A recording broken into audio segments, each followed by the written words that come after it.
Dobrodošli, dragi moji, na kanal Aurorine kuhinje. Danas Aurora pravi jedan predivan starinski kolač, nešto što su naše bake najbolje znale da naprave.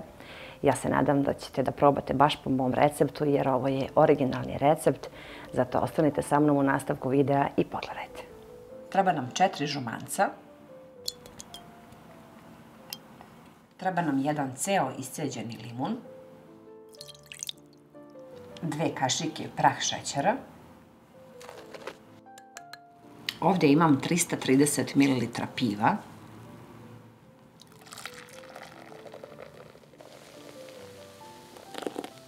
Dodat ću brašno.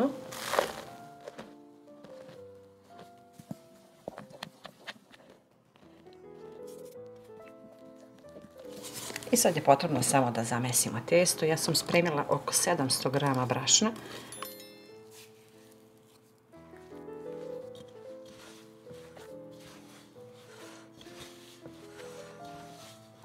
Stavit ću malo brašna preko stola, pa ćemo testo lepo da umesimo. Kako je žuto, jer su sad ova jaja bila baš domaća.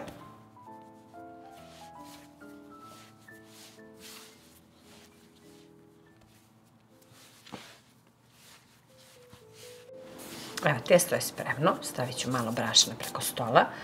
Ovdje sam pripremila 700 grama sala, samlala na vodenici za meso, da bude ovako fino mazljivo. I stavila 200 grama brašna, umesila i sad možemo da premazujemo. Sad je potrebno da testo razvučemo što tanje u jednu veliku koru, pa ćemo da premazujemo.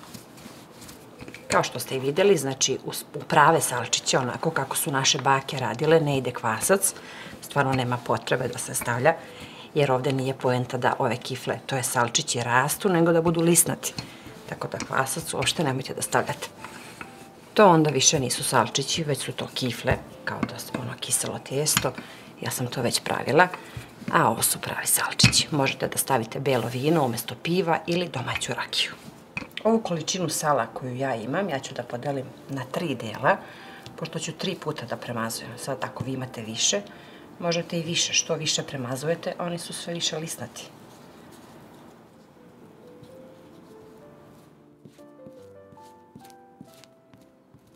Premažemo salom preko cijele kore.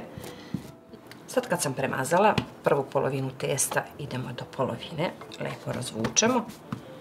Testo je jako fino i mekano. I drugu polovinu isto do pola. Sad opet premazujemo.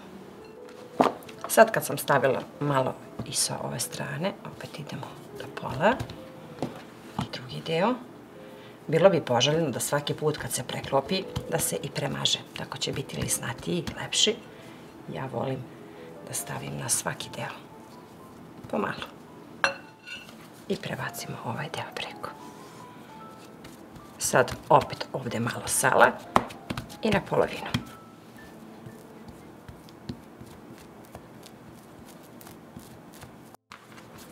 I stavimo ovako na polovinu. Malo posipamo brašnom, pokrijemo krpom i čekamo 15 minuta, pa ćemo da ponovimo isti postupak još 2 puta ili 3 puta, sve zavisi koliko imamo sala.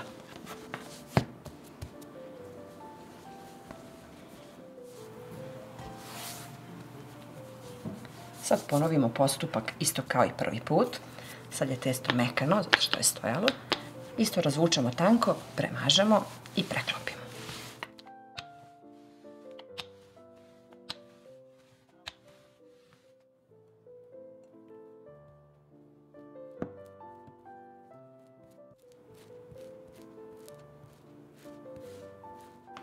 Sad opet sklapamo. Ja sad volim da ovako sklopim kontra nego što smo prvi put radili. Tako mi budu nekako više lisnati. Opet premažemo.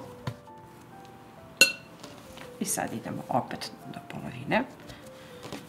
I ovaj drugi deo.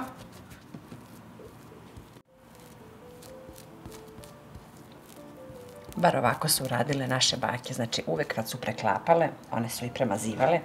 Zato su salčići puno lepši, lisnatiji, ali zato vam treba više sala.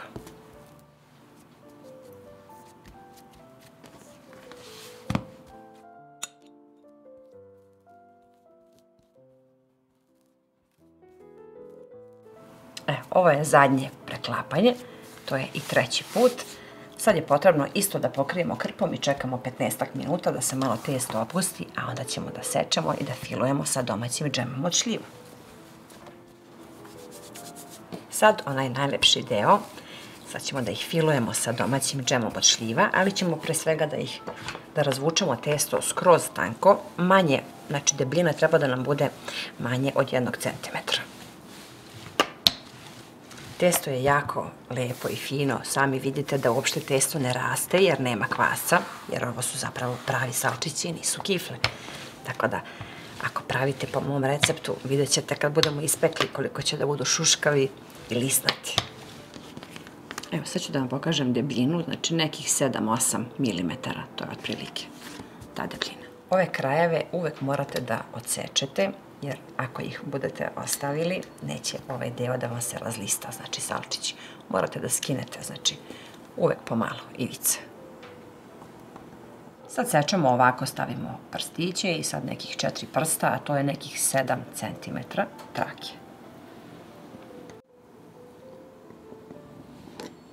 Najbolje stavite ruku i izmerite. Sad najbolje ovako da preklopite i da sami odredite koju ćete širinu. Meni je ovo sasvim dovoljno ovako. Obeležimo i tako sečemo kocke. Znači presavite i sami odredite koju dimenziju želite.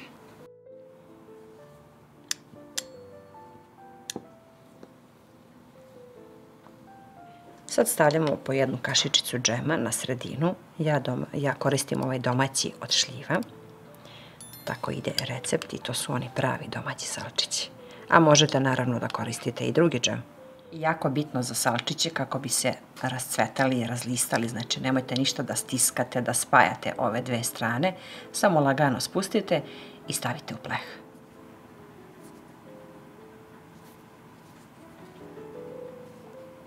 Znači ja ih sad stavljam na papir i na ovu plastičnu tacnu koju ću da stavim u zamrzivač, da se samo salčići zalede, a onda ću da stavim u one plastične zipo kese, pa ću da pečem za svoju slavu.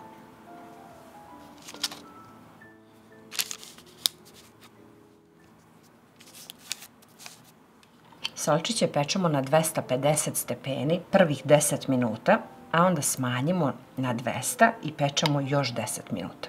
Bar ja tako pečem i stvarno budu predivni, dobiju lepu zlatnu žutu boju. Evo, Aurora je ispekla ove predivne salčiće koje smo stavili u zamrzivač, došao je dan slave i ja sad želim da vam pokažem koliko su oni predivni i lisnati, isto kao da ste ih pekli onog momenta kad ih pravite. Stvarno fantastični, pravi salčići. Sad je potrebno samo malo prah šećera i da jednostavno gosti uživaju u ovom predivnom starinskom kolaču.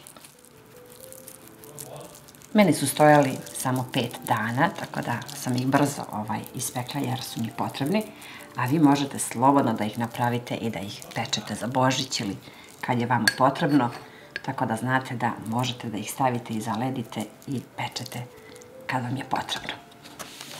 Pogledajte kako su lepi. Krckavi, lisnati, ovo je stvarno jedno savršenstvo. Nema lepših kolača, verujte mi, pogotovo kad napravite za svoje drage goste. Jeste da ima malo posla, ali stvarno nema ko ne voli ove kolačiće. Eto, vidjeli ste da ništa nije teško, treba samo malo strpljenja i malo volje da napravimo ove predivne bakine salčiće. Ja se nadam da ćete da probate baš po mom receptu. Možete da stavite u zamrzivač i da pečete kad vam je potrebno. To je nešto što je najbitnije za ovaj kolač. Pišite mi obavezno u komentarima. Sve vas puno pozdravlja vaša Aurora, pa se vidimo uskoro sa nekim novim receptom iz moje kuhinje.